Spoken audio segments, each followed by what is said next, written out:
colleagues, I want to begin by welcoming you all here today for this commemoration.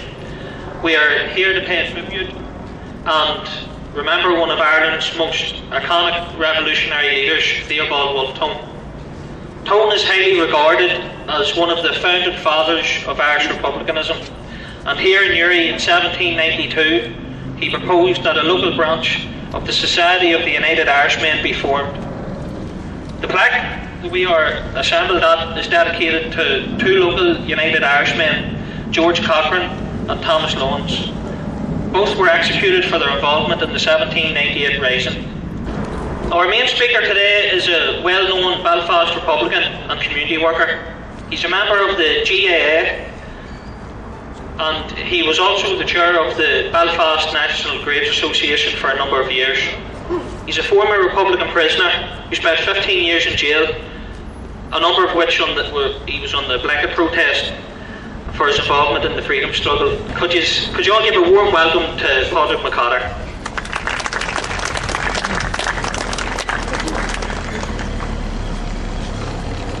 Pardon me, Stephen.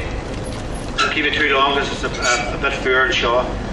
Well, a Carja August Cumradia, it's honour due a Lords and Shaw and you. When I was asked to speak on this historic occasion, I was honoured and privileged. Uri is one of many parts of the country in which men and women took on the might of the British government and its brutal army in a rebellion that was to fail, but which inspired generations of others to take up arms against the same British government that still occupies part of our country. In 1781, a group of men led by Wolfe Tone met in Belfast and founded the Society of United Irishmen. At this first meeting, the group, which became known as United Irishmen, passed the following three resolutions. 1. That the weight of English influence in the government of this country is so great as to require a cordial union among all the people of Ireland to maintain that balance which is essential to the preservation of our liberties and extension of our commerce. That the sole constitutional mode by which this influence can be opposed is by a complete and radical reform of the people in Parliament. And 3. That no reform is just which does not include Irishmen of every religious persuasion. Although the leaders were Anglicans and Presbyterians, they campaigned to abolish the draconian penal laws which were brought in to suppress Catholics. Their ultimate goal was to remove religion from politics. Unfortunately, when we look at politics in Ireland today, religion is very much embedded in the policies of many political parties throughout the country. Many constitutional parties use religion to promote their sectarian agendas. The movement, United Irishmen, quickly developed a strategy of spreading its ideals by means of pamphlets, leaflets, newspapers and ballots. Although the movement at this time was small, it started to gain popular support, and this alarmed the English so much they banded. In 1795, the Orange Order was formed, and it proved particularly useful to the British government because it gave them detailed local knowledge of the activities of their enemies. In Ulster, where the United Irishmen had successfully radicalised Catholics and Protestants, there was a massive clampdown on the movement, and thousands of Catholics were forced to leave from counties Antrim, Down and Armagh. Hundreds of people were imprisoned, tortured and indeed killed. The English were obviously concerned at the radicalisation, and they were intent on suppressing it.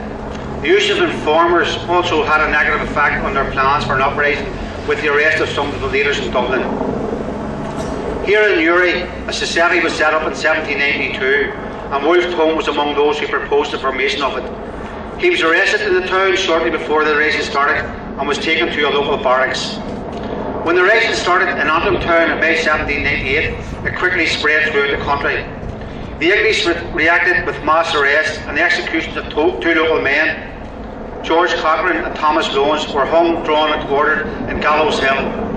Their heads were stuck in pikes and left for over 40 days as a warning to others. From May of 1788 until December, it's estimated that at least 30,000 people were killed by the English. In November, Wolfe Tone was captured in Lough Swilly before being taken to Derry jail, then on to Dublin Castle, where he was sentenced to be hanged. He argued that as a soldier he should be shot, but this was to be denied him, and he was found lying in his cell, mortally wounded with a knife wound to his throat. This was effectively the end of the Rising, and within 2 years the Act of Union was created. This union played on sectarian hopes and fears and led to the gradual erosion of the United Irishmen by playing Catholics against Protestants. Others tried to resurrect United Irishmen by embarking on other rebellions, the most famous of whom was Robert Emmet. He led a rising in Dublin in 1803, but this too failed. Emmet was also executed, but the ideals for which he fought for didn't die along with him. Ireland saw sectarianism replace separatism as a touchstone for political unrest. There were attempts in later years by the likes of the Young Ireland movement to resurrect the ideals of United Irishmen, but Protestants were drawn closer to a British identity. In the 200 years since the formation of the society in this town, there have been numerous attempts to implement the ideals of United Irishmen, but they have failed. This is not only due to the sectarianism that has blighted this country, but also due to those conservative elements that are content to implement British policy. The aim of an independent, non-sectarian Irish Republic is still the objective of many of us here today, and despite what we face, we will not be deterred in our attempts to achieve it. How often have we seen so-called Republicans address crowds at the grave of Wolfe Tone and Hodenstown graveyard and claim they were proud to follow in the footsteps of the father of modern-day republicanism? The same people, whether in Leinster House or Stormont, are doing everything that is contrary to all that Tone and his comrades set out to achieve. We still have part of our country occupied by the British and the other occupied by the multinationals. Sectarianism is still a scourge on societies, and those in the Orange Order, their union supporters, and their allies in the PSNI encourage it. Every year we see these people descend on Republican areas where they're not welcome, but they persist with their hated marches. We call on people to oppose them and not be duped by constitutional nationalists who claim these bigots are changing. The Orange Order of today is the same organisation that was set up to oppose the United Irishmen in the 18th century. Tone and his comrades will continue to inspire us as we continue their struggle.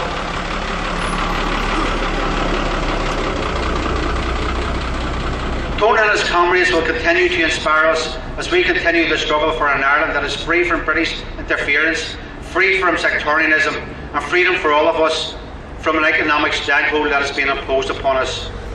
We will continue that struggle, and with determination we will overthrow that a system has been imposed upon us by unscrupulous people. We will continue to expose a contradiction within capitalism and resist the austerity measures those in Stormont and Leinster House are imposing on the working class. And we will also stand shoulder to shoulder with the people of Palestine, who at this very moment are being attacked by a fascist regime and being supported by other fascists.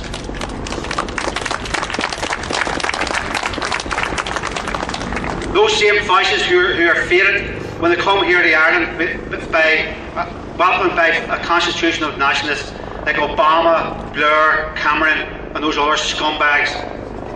We don't need to be lectured about republicanism and having no mandate. What mandate did the United Irishmen and subsequent revolutionaries have? Just like the United Irishmen, our mandate comes from the fact that Britain has no right and never will have the right to interfere in Irish affairs. So when we leave here today, we will continue that noble struggle which Tone and many others were involved in.